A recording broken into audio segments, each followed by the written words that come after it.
Out a couple of the modules really quickly using just a simple loop. Okay, so I'm just triggering, a little drum loop here in Ableton. And sort of at the core of what Stutter Edit does is sort of these stuttering, re-triggering, repeating effects.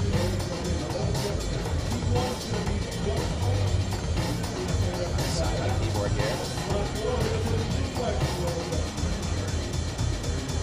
So the very simplest, right now I'm just repeating at eighth notes. If you look at the stutter module here.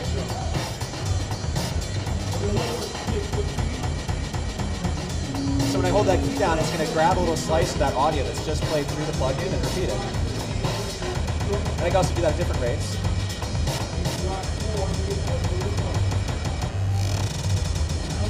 And then I can also scale between different note values.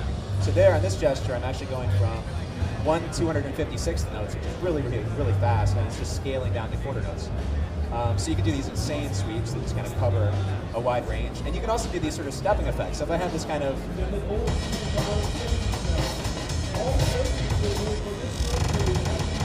So I can make it sound like that, or I can also make it jump between different note values.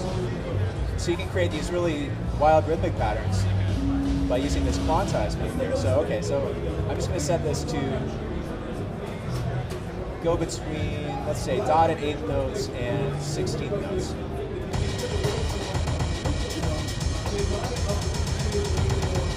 And you can see this, the matrix up here.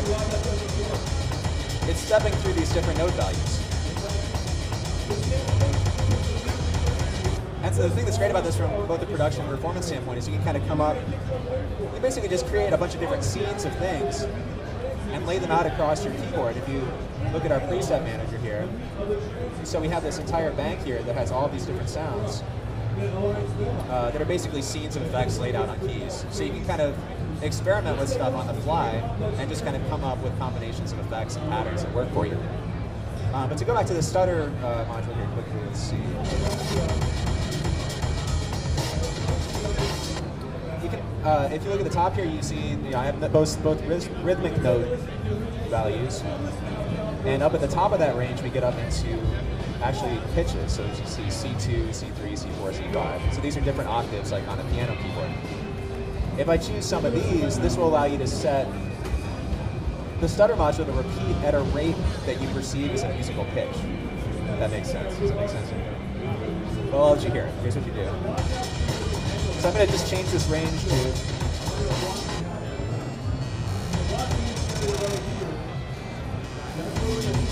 So you hear that turning into musical notes there? So you can actually have these patterns that kind of fly up into arpeggios, basically. So you can make some really new, sort of unheard effects with this. And then also on top of that, you get, let's just go back to one of these simple stutters here, like this 8/16. So when you have a note repeating like that at the 16th note, you can also have it go through a gating effect and a panning effect. Let's do the gating effect first here. So.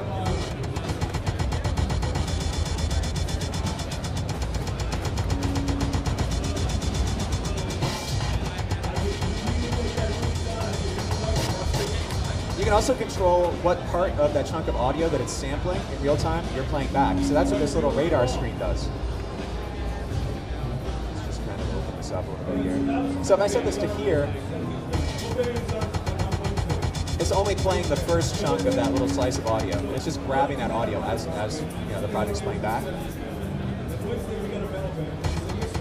If I turn this on,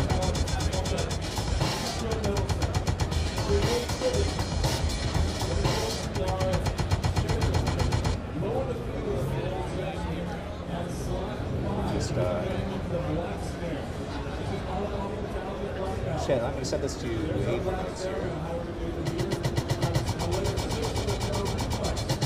So as you see that little blue dot moving through the screen,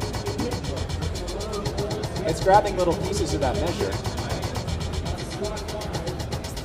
If I change this right here.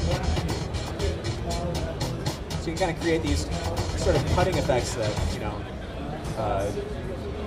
that normally if you're using a sampler or you're using an audio host to actually physically cut up audio, it can take a long time to kind of reconfigure these slices and make them sound the way you want. You can also randomize this stuff, so let's set this to, so we do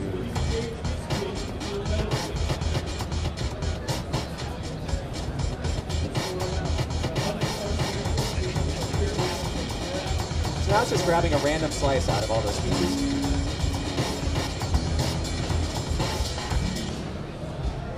And I can also do things like panning.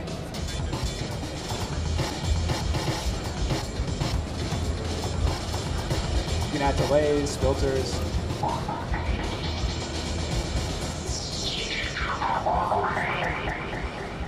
So you can get, you can pretty far pretty fast just by sort of turning these things on and off. And then again, you can lay those out across the keyboard, which is the really, really fun thing about this, especially for live performance, where you're just going to fire off these sort of different things in real time. So you don't have to think about, okay, I'm going to add a delay to this section of my track and print it to a wave file or MP3.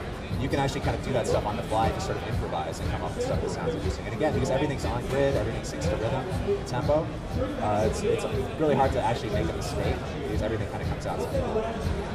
Let's just kind of load up